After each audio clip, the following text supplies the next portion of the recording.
자돈나 리포터를 연결해 보겠습니다. 저분 왜 저러고 있는 거죠?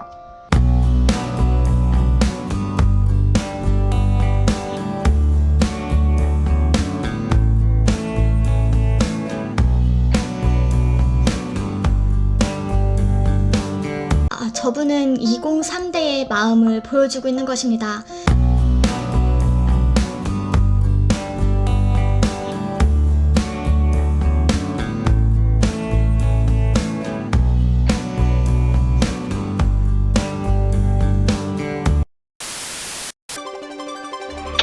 (21년 4월) 비트코인 국내 가격이 해외보다 높은 이른바 김치 프리미엄이 갈수록 커지면서 시장이 과열됐다는 경고가 나오고 있습니다.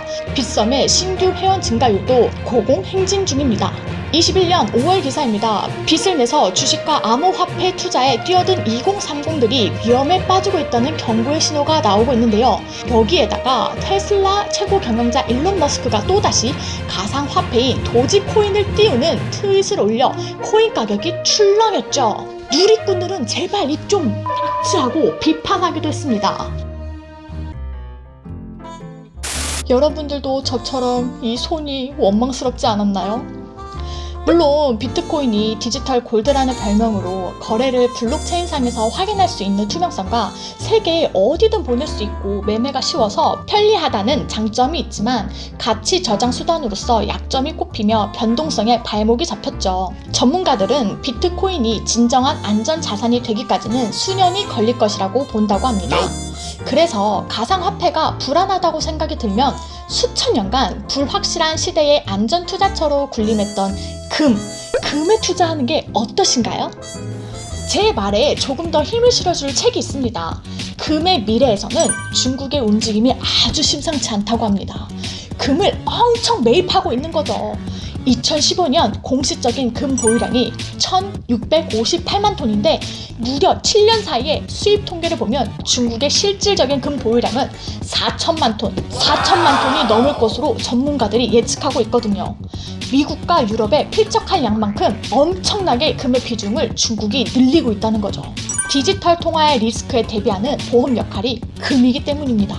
미래 국제통화 시스템을 사전에 장악하기 위해서예요. 미래 통화 시스템의 재편과 새로운 게임의 법칙을 좌우할 금 강대국들은 이미 이런 결과에 준비를 하고 있습니다. 국제 통화 시스템이 붕괴하고 세계가 새로운 판을 짜야 하는 상황이 올 때 중국은 우위에 서고 싶어서예요. 화폐의 탄생을 들여다보면 쉽게 이해할 수 있는데요. 진짜 간단하게 말하면 금을 맡기면 보관증을 받았고 이 보관증을 들고 다니면서 화폐의 역할을 하는 현재의 종이돈이 생기게 됐습니다. 영국이 금을 엄청 많이 가지고 있었거든요. 그런데 전쟁을 하면서 이 금 보유량이 미국한테 넘어가게 된 거예요. 이 계기로 기축통화가 달러가 되면서 현재까지 사용되고 있습니다. 금은 매장량이 한정되어 있지만 달러는 그냥 막 찍어낼 수 있죠. 양이 늘어나게 되면 가치는 어떻게 된다? 확 떨어진다. 그럼 언젠간 이 종이돈은 종이 쪼가리가 될 수 있겠구나. 그래서 사람들 마음에는 영원 불면한 절대화폐는 무조건 금이다 라는 공식이 생기게 된 거예요. 종이돈이 의미가 없어지면 그때는 다시 금이 돈의 역할을 할 것이라는 믿음이 있는 거죠. 이번에 코로나19 팬데믹으로 미국이 양정환으로 돈을 막 풀었잖아요. 그러니까 글로벌 경제가 불확실성이 되는 거죠. 막 이렇게. 그랬더니 안전자산인 금에 쏠리게 되는 현상이 보였습니다. 심지어 요즘은 편의점에서도 현금을 들고 가면 금을 살 수 있대요. 여러분, 금에 투자하고 싶어 미치겠죠? 어떻게 구입하는지 알려드릴게요. 간접 구매와 직접 구매가 있습니다. 직접 사는 방법은 골드바를 현물로 사는 거예요. 한국금거래소에 가면 살 수 있습니다. 어플로 깔면 내가 살 때의 시세와 팔 때의 시세를 매일매일 확인할 수 있어요. 문제는 부가세 10%와 수수료가 5에서 7%까지 붙습니다. 그래서 얘는 사는 순간부터 마이너스 15%로 먼저 시작을 하는 거죠. 그래서 골드바는 단기적으로 투자하면 수익 내는 게 정말 어렵기 때문에 아주 장기적으로 바라봐야 합니다. 하지만 매매 차익에 대해서는 비과세라는 사실. 두 번째입니다. 골드뱅킹, 일명 금통장인데요. 입출금이 자유로운 통장으로 입금액이 금 기준 가격으로 0.01 단위의 환산으로 불과 1만 원으로도 금을 매입할 수 있습니다. 통장에 금을 담아두는 일종의 금고 같은 개념이라고 보시면 됩니다. 계좌에 돈을 넣으면 $1 환율과 국제 금값 시세에 맞춰 금의 무게가 환산이 돼가지고 통장에 쌓이는 건데요. 그러니까 쉽게 말하면 한국 돈을 달러로 환전해서 이 달러로 금을 사는 겁니다. 금값은 엄청 올라서 수익을 받지만 환율이 또로로록 떨어져서 손해를 볼 수 있는 거죠. 환율도 예측해야 되고 금값도 예측해야 되기 때문에 조금 어려울 수 있어요. 이건 예금자 보호법에 따라 예금보험공사가 보호해주는 상품도 아니라는 점. 금통장은 살 때 1%, 팔 때 1%의 수수료가 있고 매매 차익 수수료는 15.4%가 있습니다. 현금 말고 현물로, 그러니까 금으로 받겠다고 하면 부가세 10%가 또 붙는 거죠. 금통장은 어디에서나 만들 수 있지만 인터넷이나 비대면 통장으로 개설하면 거래 수수료를 할인받을 수 있습니다. 이는 은행 홈페이지마다 다 다를 수 있으니까 홈페이지에서 참고하세요. 한국거래소 KRX에서 금 현물을 거래할 수 있습니다. 일단 증권회사에서 금 거래 계좌를 만들어야 하죠. 한국조폐공사 제작 순금을 1g 단위로 거래할 수 있는데 매매 수수료가 0.2에서 0.5%로 아주 저렴합니다. 거래 차익에 대한 세금도 없죠.